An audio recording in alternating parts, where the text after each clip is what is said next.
What up, YouTube? It's your boy Vinsanity, and welcome to Vile Strangers. So this is another visual novel. We're taking a bit of a break from the coffin of Andy and Lily because episode 3 is not quite out yet, so we're just waiting on that.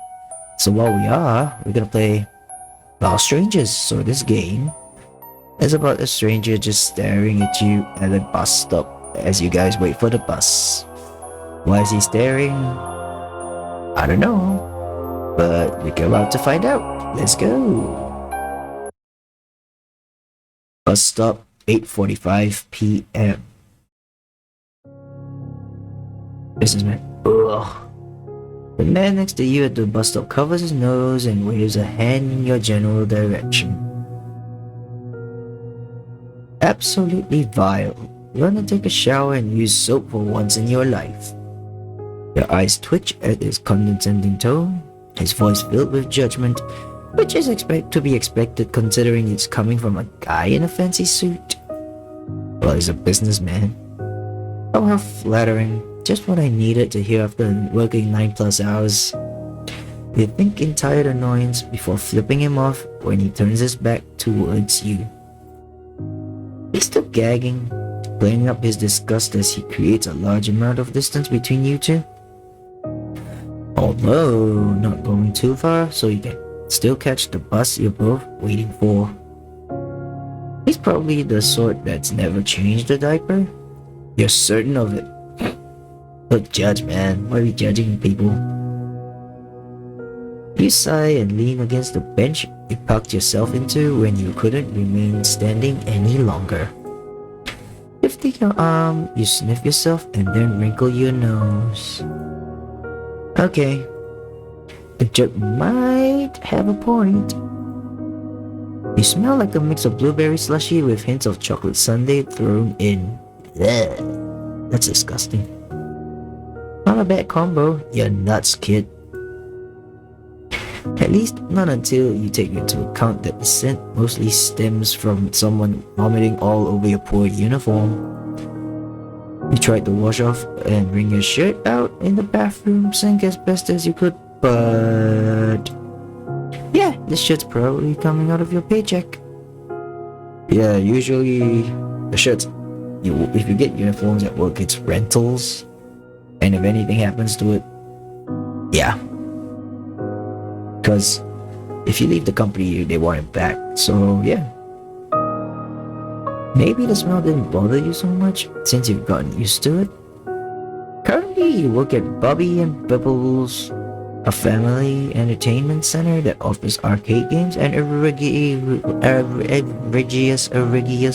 I can't say that word, and a huge amount of greasy food that make your own stomach churn since you know how it's all prepped.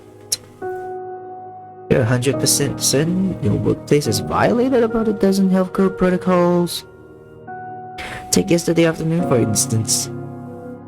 You had a literal staring contest with a mouse stealing cheese off an uncooked pizza before it ran off, heading for a clear-cut hole in the wall with open access to the counter.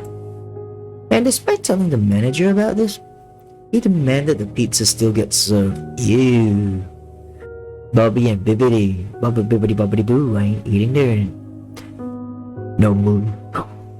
They didn't even up to throw it out. Just argued there was no time and then retreated back to their office. And that's not even the worst of the offenses. Most of them were far more disgusting, but you turned a blind eye each time. Dude, just report them. Cause they're telling you to keep quiet about this, but do it for the customers, you know? They eat the food. Well, not that you've got much of a choice. I get it.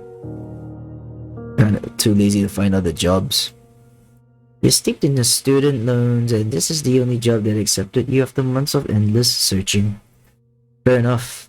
Student loans suck, man. So in the end, you've learned to grit your teeth and bear it. You sigh again, letting your head rest against the back of the wooden bench, your head tilted up towards the darkened sky. At least the day is almost over. You mumble quietly to yourself. What more can happen? And then you wince because as soon as anyone says or even thinks those words, shit always hits the fan. You look over at the man standing far away from you. He's actively ignoring your presence, which is fine by you since you doubt he's gonna wind up as the punishment for your self-inflicted jinx. Maybe the buses could wind up running late then? You try to predict the terrible luck that'll befall you when you hear harsh and heavy footsteps. You glance over. Ah! No, not screaming. And holy shit, the guy walking towards you is huge. He's a massive bulk of a man. Maybe climbing it just to see him at eye level. He's that tall. It's intimidating.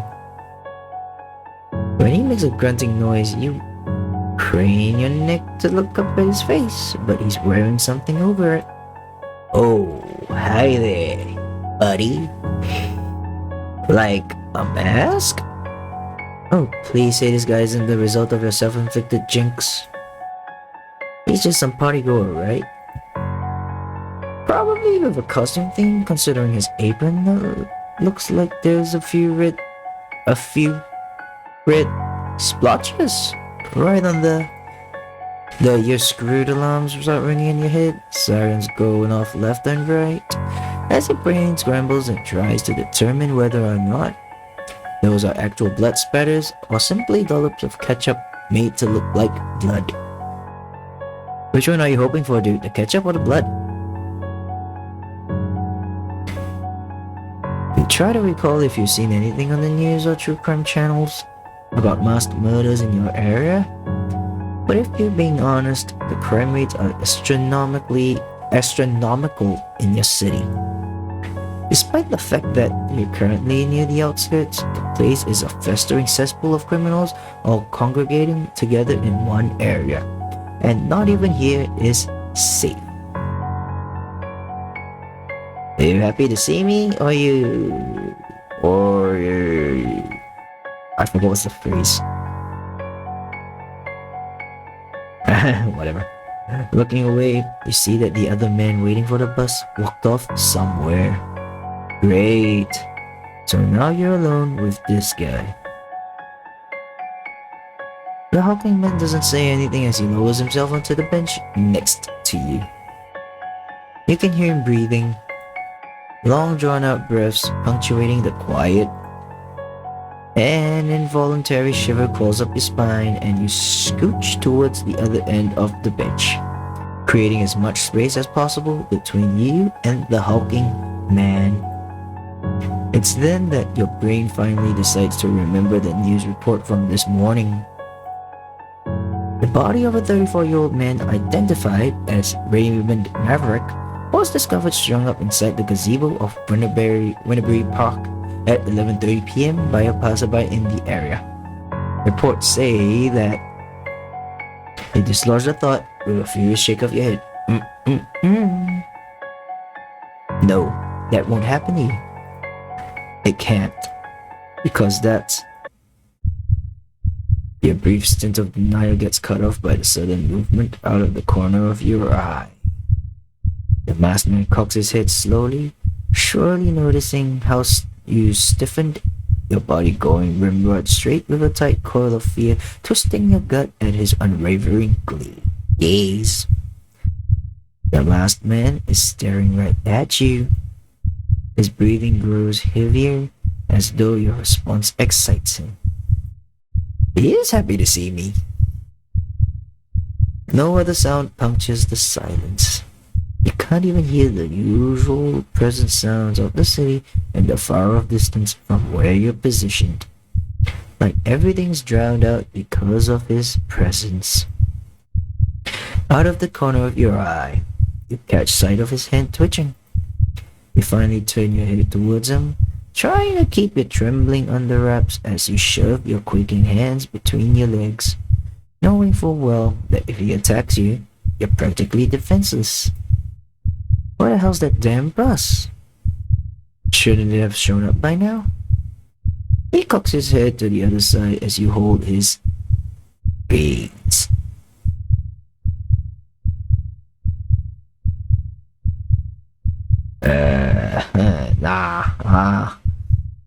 I don't know what to think, dude. Like, I don't know.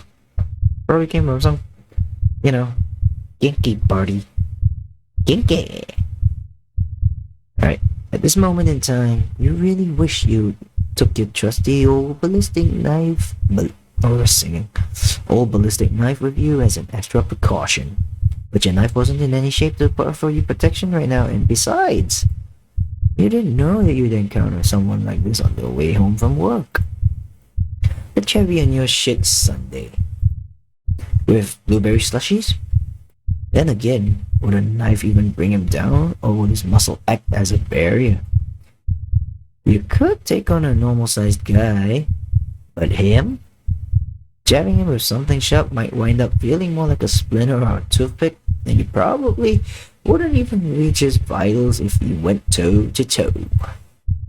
Yeah, the best thing is to avoid the worst case scenario.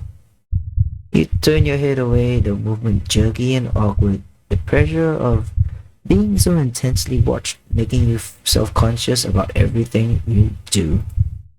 You're seriously considering leaving at this point? There's plenty of cheap hotels within city limits. They're willing to let you stay for a night. A reasonable option, and you're heavily considering. At least, until you remember that you've got a list of things to do when you get home that you can't exactly hold off on. Doing so is out of the question. A second idea comes to mind as you think about just walking home, hightailing it on the long stretches of the sidewalk, your path lit only by a few flickering streetlights. I need to save it at some point, right? Let's save it here. Return. You can end up walking a few miles in favor of big and scary over here. But what if he follows you?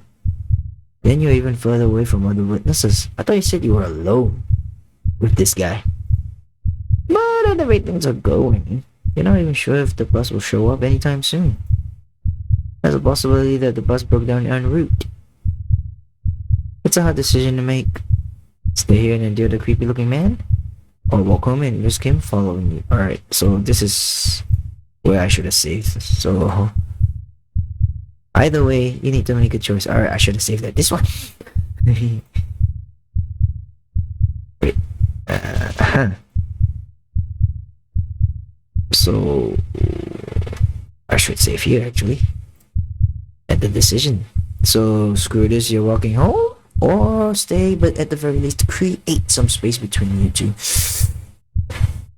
Since we saved it, we're gonna visit this again anyway. Screw this, we're going home. Walking home. You opt to travel by foot rather than staying next to this freaky stranger any longer. Pulling yourself up from the bench, you avoid eye contact with the masked man, choosing to keep your eyes focused on the road ahead of you. You listen out for footsteps as you move away from the bus stop. But after a few minutes of walking, there's no sign of the odd man pursuing you, the echo of footsteps only coming from your own worn-out sneakers. You sigh relief. The night air is brisk, a cold chill on your skin. Above, storm clouds gather and merge, sure to bring in an oncoming storm. Thunder claps overhead, and you frown as water begins to pour from the sky, adding yet another obstacle to your trek home. Jeez, I can't read. Then a twig snaps and you freeze. Did the man follow you after all? You hesitate a moment before turning around, searching through the darkness for any sort of masked figure, but you find no trace of him or anyone else. Swallowing hard, you force yourself to try and get rid of the paranoia as you continue your way down the empty streets. But for some reason, every little sound sets you on edge. A deep-rooted fear of something lurking in the darkness, ready to spring at you when the moment presents itself. You imagine those strung-up body parts belonging to Raymond replaced with your own. Your body hollowed out like the guts scraped out of a pumpkin. A shudder runs through you. You don't consider yourself to be a terrible person. In fact, you even try to return some good to the world in your own way. Dude, music's getting louder. Well, others would argue against the good you do. Maybe they'd even go as far as your thoughts are interrupted as you hear a slight, dragging sound. You peer behind you, but no one's standing there. Did you hear wrong?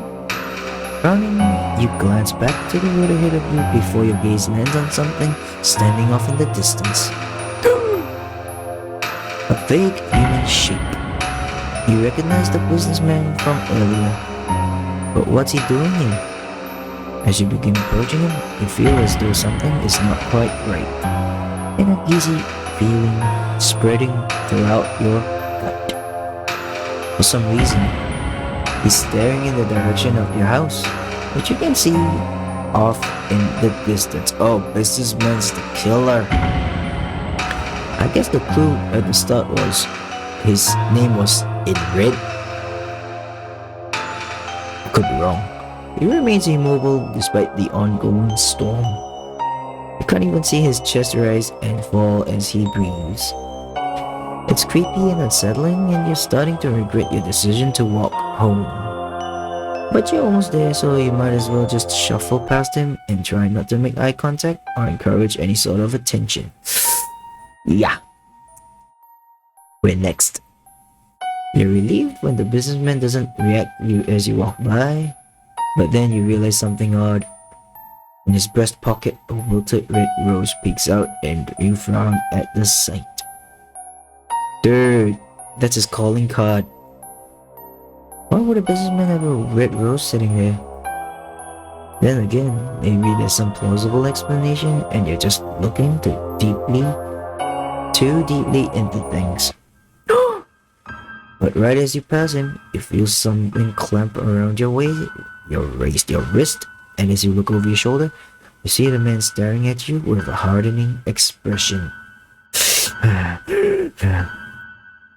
There's something familiar about his face that you can't quite place. Like you've seen him somewhere before. But before you can react, something sinks into your gut, deep into your gut. Let me guess, a knife. You gasp. Burns. The man then shoves you back and you stumble off the sidewalk and into the middle of the street, holding onto your stomach as you try to process what's happening. When you draw up your hand, you see it stained with blood. As your gaze meets the man's again, he takes out the wilted rose and tosses it towards the front of your feet. You look down at it with confusion, right before you hear the blaring horn of a bus, and your body is pulled under and crushed beneath the bus's wheels, your entire body pinned beneath the hulking steel. As your world turns dark, all you can ask is, why? Bad end. So, he's the killer. Then who's the other dude? Probably a real costume party? Or, as I said, kinky party? Or undercover cop? Maybe. Maybe he killed me because I stunk. And another possibility. So, I guess we're going back. Stay, but at the very least create some space between you two. Let's see what happens. You're fine waiting right here. He's creepy and unsettling, but he hasn't tried anything yet. An oddball, but there's plenty of those currently living in the city who pose no inherent harm to others. You convince yourself you're acting overdramatic. Regardless, you decide to get up off the bench in order to create some distance between you two.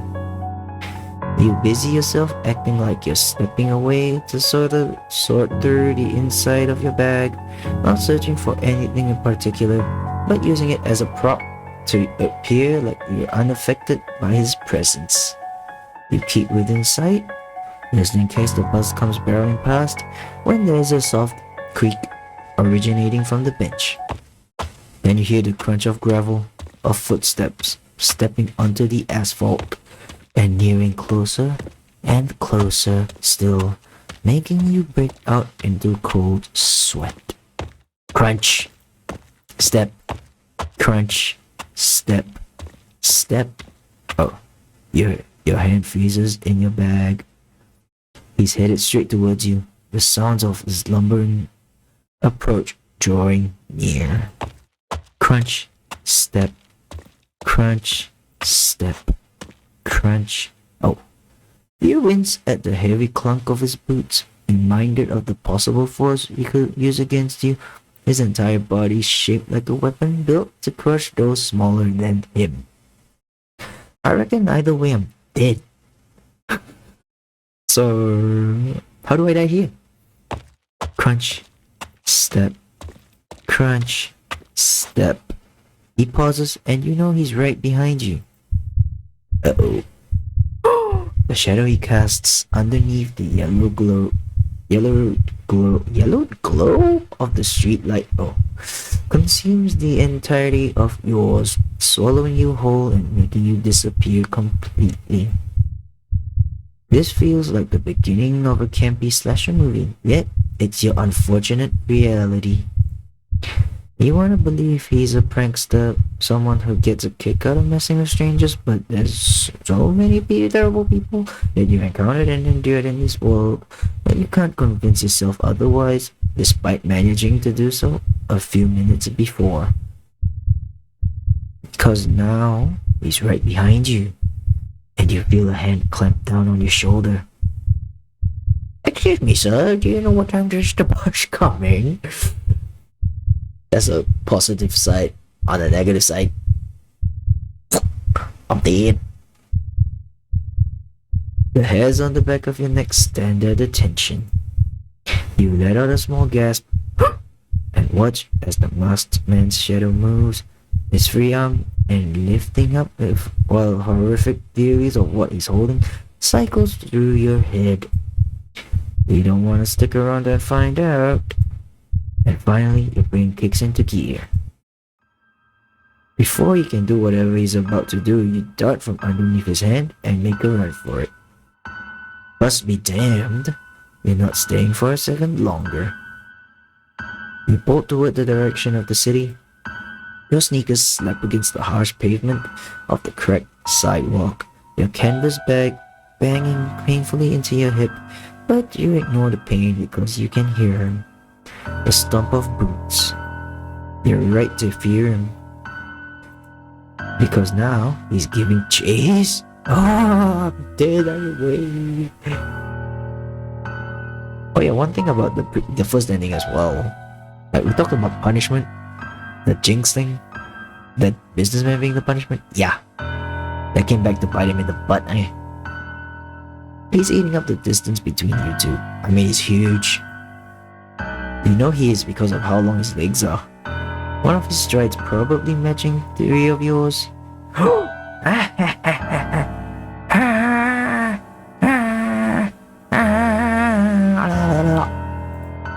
You refrain from screaming. Doing so won't serve any purpose other than making you lose previous amounts of oxygen that you could use for running away from the masked man. Not to mention, you doubt there's anyone around to hear you. Dude, call the cops. I believe this game was made in like the modern days, so mobile phones are a thing. Dude, just dial 3 digits. But unless that man who gagged at you earlier is still hanging around somewhere, but there's no sign of him. And even then, he'd probably turn tail at the sight of you screaming and the figure chasing after you, because you know guys like him and they're not in the habit of helping others, especially when their lives are on the line. Dude, is this like a competition? So businessman versus this dude? who gets me in the end. You're learning this. The masked man breathes.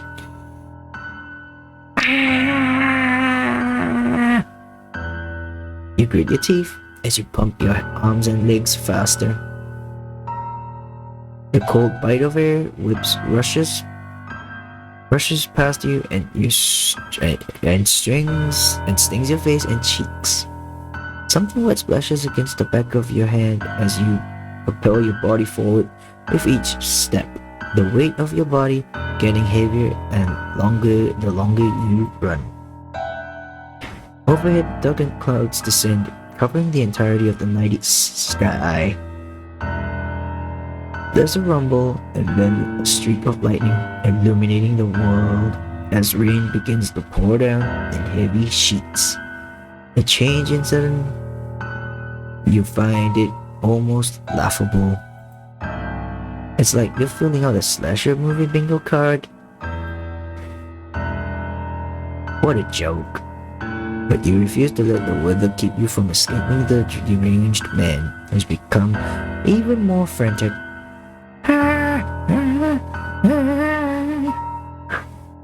Alright, I'm scared through. He's so much closer now, isn't he? You risk sneaking a glance over your shoulder. You risk sneaking a glance over your shoulder and scream. He's an arm's length away. Your body's almost within grabbing distance, and there's something in his hand that you can't quite make out within the darkness. It's a knife. The only thing you can see is that the item glints when another violent lightning strike tears across the sky. Well, on the bright side, you don't have to worry about your student loans anymore, so... A weapon. He's got a weapon. You're certain of it now. Turning your head back in the direction of where you're going, you ignore the sharp burning pain in your sight from running so long and hard you got stitches already. Trying to at least reach the park to see if you can lose him. Any other path will lead you to a dead end. And your body will end up mangled in the ditch somewhere if you give the masked man an opportunity to corner you. Besides, you're the closest to that area now. The body of a 34-year-old man identified as Raymond Maverick was discovered strung up inside the gazebo of Renbury Park yesterday. No, stop thinking about that. There's no way the same thing will happen to you. Not unless...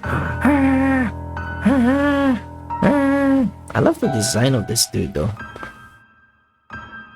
Get back here. Hands grasp at the back of your shirt right as you catch sight of the park's entrance, and you make a sudden sharp turn to dislodge the man's grasp and send him stumbling forward and past you as you make a break for the open gap in the rusted iron fencing. Someone cut a small human-shaped hole into the wires to let people pass through when the gates are locked. How convenient!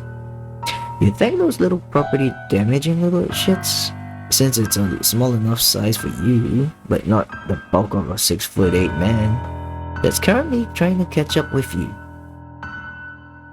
You manage to watch as the man hurls. I don't think that's how I spell hurdles, bro.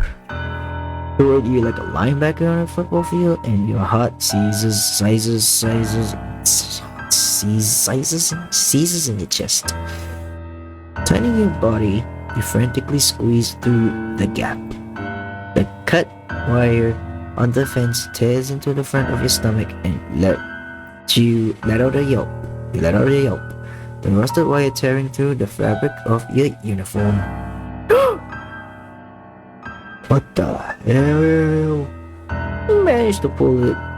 You pull out into the other side just in time to watch as the man runs into the fence. You stare at him for a moment, heavy breathing on one side and him on the other. with one of his hands coiled around the wire and the other in his pocket. Feels like an eternity. And then you turn tail and flee, sprinting through the weeds, choking the landscape of the abandoned park. The broken swing set to your left shrieks in complaint as the wind tugs and pulls, almost sending the metallic chain lashing at your face as you dart past. You hear the clang of a fence somewhere and you just don't know he's climbing over the fence. But you can't hear him though. You can hear him through the curtain of the rain despite trying to use your hand as a shield in order to keep the water out of your eyes. Then you spot the gazebo. The one where they found the body of the man. You don't hear the newscaster in your head this time, but rather one of your co-workers gossiping to another in the break room while you were scrolling through social media. My sister was on the scene. He said they cut off his limbs and almost made him look like wind chimes with how they organized his arms and legs. His torso was in the center of it all. They completely disemboweled him. You remember hearing the girl say, right as your foot reaches the bottom step of the gazebo. What about his head? And his hands and feet? Usually they identify bodies by dental records and fingerprints stuff, right? The other co-worker asked around a bite of his sandwich. The memory of his comment asked in sync with you reaching the top step and plunging yourself inside the gazebo. The girl telling the story shook her head. They couldn't find him anywhere, although his DNA identified him because of his past criminal history. Her words intermingle with the present as something catches your wrist. Your scream piercing the air with violence and terror as the body gets forcibly yanked backwards, sending you tumbling towards the ground. Wait, hold up, so Raymond, what's his face, was a criminal? Does that mean I'm a criminal too? In some form or another? Possible? Yeah, I know about his record. Talk about a scumbag. Your elbow bangs painfully against the rotting floor of the gazebo. He went to jail for abusing his wife and kids or something along those lines, didn't he? You stare up at the masked man with wide, horrified eyes. He's breathing hard, his fists clenched at his sides, the veins in his arms throbbing as if in anger. He did, and you know what I say to that? Asked the memory of the female co-worker right as the masked man slowly reaches behind him, the thing glinting in your peripheral as he draws it out once more. Good. You screw your eyes shut and raise your arms above your head. Riddance. Boom. Crickets? Huh? You crack open one eye and see a palm extended to you. A small little bunny-shaped keychain resting in that same hand. Huh? You dropped. This. Yeah, some people are actually like that when they talk. The masked man says a bit breathlessly. Your gaze goes from the man to his hand and then back again, and something seems to click in his head. Sorry. When I reached for you, I almost tripped and grabbed onto the railing for your support. But I accidentally drug you back. In the process, here, let me help you up. Officially stunned, locked, you let the masked stranger help you to your feet. He then observes the scrape on your elbow. I'm sorry. He starts patting his pockets before drawing out a bright pastel pink band-aid and helping you put it on the screen. Should do for now. Is he breathing? Now am I doing it wrong? He's catching his breath and beginning to form fuller sentences. What just happened? You stare at the masked man with your jaw slightly unhinged before you shake your head and point an accusing finger at him.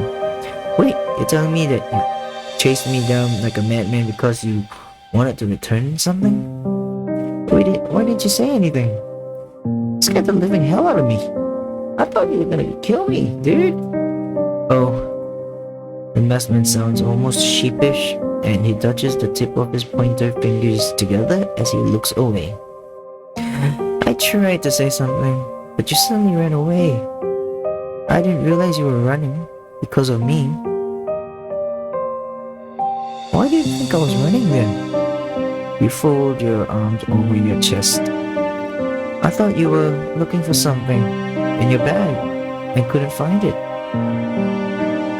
So I figured you were racing to get it before the bus showed up. I thought it was a keychain you dropped. It's limited edition, right? He's right. The keychain in question belongs to a show called Little Lucy Lamb's Herd. What? That aired in the 80s, displaying a cute and colorful cast of, what else? Lambs, who is often talk about themes of friendship and doing the right. This is My Little Pony. Penny, a pink and purple lamb,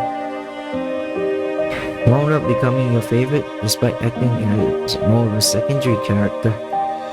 She taught you to always do what you could to help others without expectation of a reward, causing you to look up to her example even now as an adult. The keychain, a reminder of that exact lesson. I wonder if that's what the masked man was thinking too as he chased after you. Finally, you nod to his question and clench the keychain in your fist before putting it into your canvas bag for safekeeping, stealing glances at the masked man as do. I didn't read that part, sorry. Despite the mask, you can tell by his body language that he appears anxious, if not a little shy. Can I ask you one last question? You say at last, and he jumps a bit, as if surprised you addressed him, and then he nods, the movements quick and eager. Before on the bench, why are you staring at me? He fidgets. He touches his mask, playing with the zipper for a moment before dropping his hand. I was staring? He asks, having fully regained his voice. No more long drawn. Oh, he was breathing. Jeez, I was saying. No more long drawn out breaths. You just stare at him, your expression patient but tired. You did go into a full-on sprint on the way here after all. Not to mention, I had a long day at work. You hear him swallow the sound reverberating inside his mask. Oh, I'm sorry. I just thought you were pretty, and it made me want to sketch out the design for a new mask.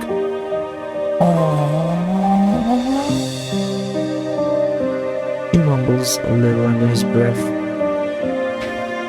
voice soft and sheepish and filled with embarrassment as he gives the rotting floor a slight kick. Looking at you kind of inspired me. I haven't felt that spark in a really long time.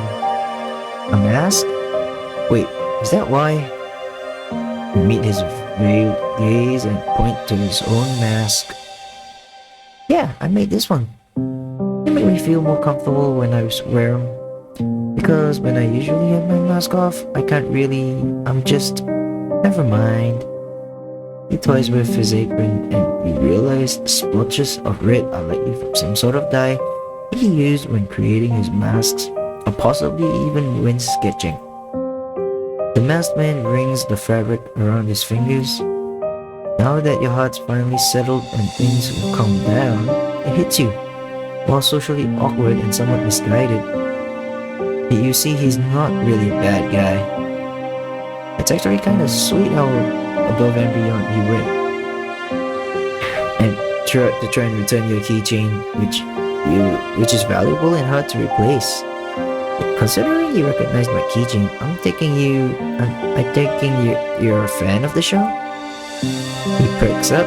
He's doing subtle hops on his feet, now vibrating with energy. I have all 10 seasons on VHS, so I sometimes rewind the segments with Dala since she got really creative with crafts and at making elaborate costumes. I always wanted to become a costume designer when I was a kid. Did you know Dala was actually never supposed to make an appearance and cuts himself off mid-sentence? He looks away and rubs the back of his neck. Sorry, I tend to prattle on. You blink at him and then your gaze softens. I don't mind. I actually like learning more about the show. He's practically brimming with joy and you can feel it pouring out with the mask on. Oh, man, this is... all this could have been avoided, to be honest. You know what it's like having to silence the things you like simply because someone said something negative about it or looked at you weird? Really? Are you sure? I wouldn't say it if I didn't mean it. You say. We can talk about it on the way back to the bus stop. Hopefully we can still catch it. Dude, it's freaking late, but yeah, I reckon there's like 1 or 2 buses left for the day. By the way, you say as if you make your way out of the gazebo. I never did get your name. The masked man hesitates a moment, all bashful, as if he's considering something, and you watch as he brings his hand to his zipper, drawing it up a little to reveal his mouth. It's Theodore. There's a shy smile playing at his lips, and then quickly zips the mask back down all the way again. It feels significant.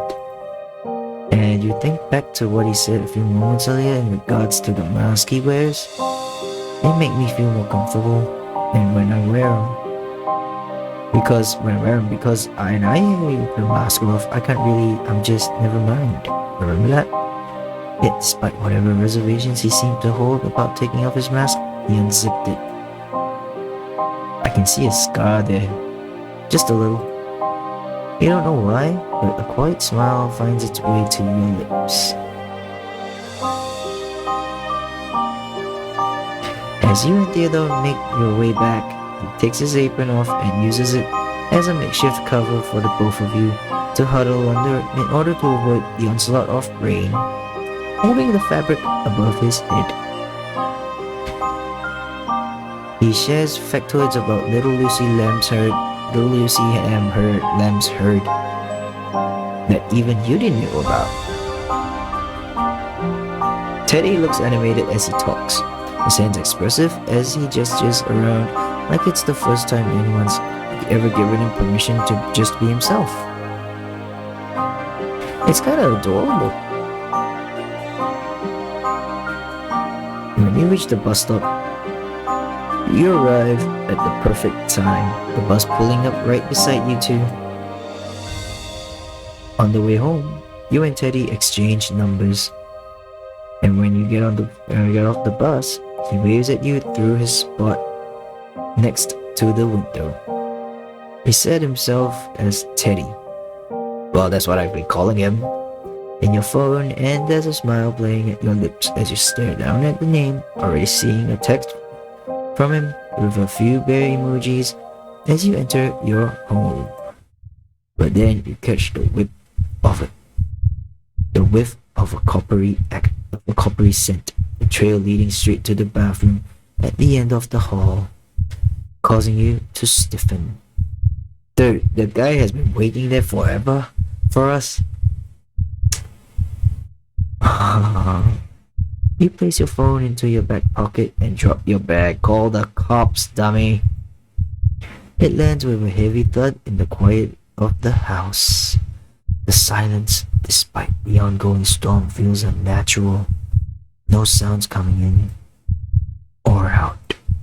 You finally make your way towards the bathroom hallway feels so long and tedious to walk down as your heart hammers against your chest, violent and all-consuming.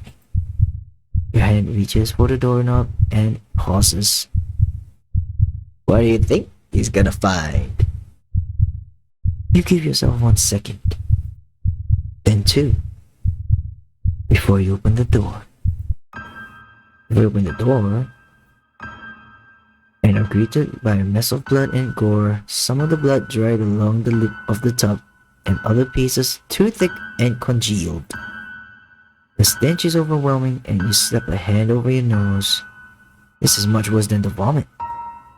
Your eyes drift toward the small square sink where a name tag rests, and you force yourself to breathe through your mouth as you step inside, picking up the small square tag. It's your name tag. Raymond Maverick. Dude. Manager. A cute blue bunny that doubles as your job's mascot holds balloons in the corner, crusted blood arched along his pink nose and rosy cheeks. This is the entire reason you needed to get back home. You couldn't put up getting rid of the rest of the evidence since you're sure law enforcement will start digging into your manager's death, and if they find any trace of him or suspect you're killing him, you're done for. Oh! Is this what he meant by doing good in his own way? Cause he did serve the freaking mouse pizza? Rat pizza? Dude. This is great. This is brilliant. Fantastic. You always hate cleaning up your messes. Always. So it's not the first time. You don't exactly enjoy killing people. You don't do it for the power of the high or because you saw it as some sort of sick fantasy. Right, he was a criminal, wasn't he? You do this because putting an end to people like Raymond always proves necessary for the pain they cause to those around them. Putting an end to their cruelty when the law refuses to. You loathe people like Raymond. They bring out the worst in you and you wield that burning hatred towards them like a weapon. It wasn't even the rumors at your job that alerted you to this abusive behavior, but something you witnessed in the parking lot after you'd just gotten off your evening shift, watching as a small SUV careened past you. You grind your teeth as you remember what he did to his wife in the front seat, watching as mascara ran down her face, one of his hands tangled in her hair while the other gripped the steering wheel of the car. The veins in his neck pulsed and throbbed, his face entirely red with rage. And the child was in the back to witness it all. You knew right there and then you didn't need to research this man's background. You were gonna fucking kill him. And so you did. What you had to do by flirting with him just enough that he didn't even hesitate when you secretly asked him over to your house. Oh, we're a woman. We are a female student. Alright, that makes a lot more sense. The act disgusted you, but you reminded yourself you'd soon bear fruit. And you did. It was all too easy. Better yet, he feared getting caught since sleeping with an employee could get him fired, so he laid low on the way over. At first, he tried getting handsy as soon as he opened the door, but you managed to shove a beer into his hands before he could pry your shirt off, and then lead him inside, waiting for the opportune time to strike. He downed a good portion of his beer in a matter of minutes, not even processing the odd taste, as you tried to wait out the effects of the drug in the bathroom to avoid him touching you again. When you came back, you could see him trying to get up and off the couch, but stumbling. You know, some part of me kinda knew we were the murderer. We did the killing. In that moment, as his back remained facing you, you went haywire. Your bodies tumbled to the floor as you charged at him, burying the blade deep into his back, relishing in the bastard's screams and his feeble attempts to crawl away. His wails of pain and anguish were slurred, and he asked you over and over again why you were doing this. Unable to comprehend why anyone would bring him harm, and desperately pleading for help and someone to come and save him. But no one could hear his cries because your entire house is soundproof. Dude! Oh wait, no. So the dude at the bus stop is not Raymond Maverick, because he's supposed to be dead. Right. Because, not to mention you live far out of the city for this entire reason, using the complete solitude in order to avoid any potential witnesses. So yeah, the reason I thought that was Raymond, because, he wanted to kill us to avoid getting caught sleeping with his employee. But you realize he's been dead for a while, so yeah. You felt his body grow weaker and weaker as you plunged the blade into him over and over and over again. You were lost in a fervor, a crescendo of your emotions at an all-time high as tears streaked down your cheeks in empathy for his wife and child. Die,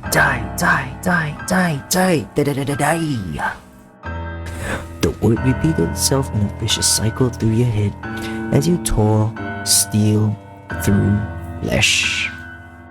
You didn't stop until you realized his body had gone cold and he lay limp beneath you. You were breathing hard as you pulled back, letting your head tip back as you soaked in the moment of relief after doing what you set out to do yet again. People like him always asked, why? Why are you hurting me? It's like the first ending. What did I ever do to deserve this? None of them self-reflected or repented or begged for forgiveness for their previous actions. You aren't a senseless killer. You have your reasons. Fair enough. The people who wind up on the receiving end of your knife are terrible people. Simple as that. From domestic abusers to sex traffickers to those who torture animals. They end up on the receiving end of your ballistic knife. Of course, it's the same one you couldn't bring with you today. It's still covered in DNA evidence from yesterday. Not to mention the authorities are no doubt looking for this thing, so it's within your best interest to keep this thing squared away for safekeeping in order to avoid any suspicion from coming your way. Usually you try not to have any connection with your victims, but after seeing what you did, you couldn't help but want to take down your bastard of a manager. And now he's 6 feet under. Because of that, his wife and kids are free from all his constant abuse. The downside? He's your problem now. This is brilliant. This is freaking brilliant. You sigh as you turn toward the tub. Yeah. No. That's a problem for later you, because no matter how many times you've done this, which is well into the double digits, you always get queasy at the sight of so much gore. The only reason you can handle it during a kill is because of the adrenaline coursing through your body. Otherwise, you wanna hurl just like the customer who ruined your uniform did. You go with knife cleaning first and let the water run over the steel of the blade. Imagine a hopeful future for your manager's kid and wife, where they didn't live in fear of constantly making the wrong move. Innocent people deserve protection from the monsters around them. Innocent people like Raymond's wife and kids, and Theodore. Teddy flashes through your mind. Yes, is certain he's gone through pain because of someone took advantage of their innocence, and there's no doubt people like that in his life will continue to do so. Uh-oh. She's found the next victims. We want to protect people like Teddy. Those scars, the ones underneath his mask that he revealed to you in that vulnerable moment, weren't scars left behind by an accident or birth. They were intentional. Intentional. Thanks, dude. You put it down at your now clean knife. You're determined to find out who made them and end their existence. Because keeping people like him safe is the good you choose to do for the world. It's unconventional, frowned upon, disturbing, but you're determined regardless to find and eliminate every vile stranger you can find.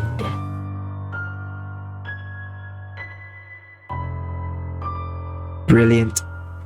This is brilliant. Brilliant.